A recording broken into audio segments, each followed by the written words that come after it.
Welcome back to our kitchen, food lovers. Today, we're taking a trip to the heart of England to share with you a classic and beloved British dish, Yorkshire pudding. You won't believe how easy it is to make these crispy, golden brown delicacies. Stick around because we'll also share some tips and tricks to ensure your Yorkshire puddings turn out perfectly every time. So, let's dive right in. To get started, you'll need the following ingredients. 1 cup of all-purpose flour. 1 cup of whole milk. 2 large eggs. 1/2 teaspoon of salt. Vegetable oil for the tin. A muffin tin. In a mixing bowl, add the flour and salt. Make a well in the center and crack in the eggs.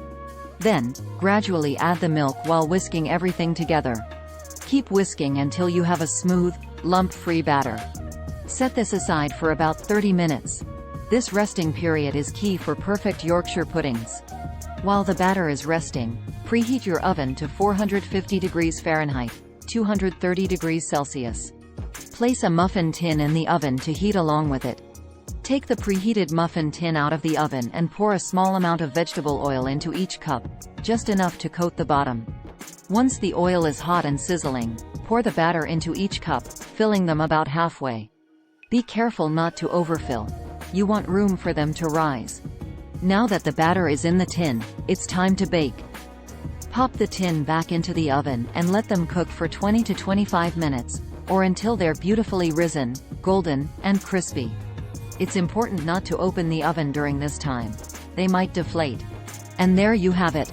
Perfectly risen, golden brown Yorkshire puddings. Thank you for joining us in making this iconic British dish, Yorkshire pudding. They're a fantastic side to complement a roast dinner, especially when served with gravy.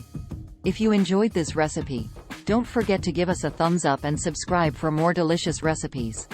If you have any questions or want to see more recipes like this, feel free to leave your comments below. Until next time, happy cooking! That's all for today's Yorkshire pudding recipe. Stay tuned for more mouth-watering recipes, and remember, the possibilities in the kitchen are endless. See you in the next video.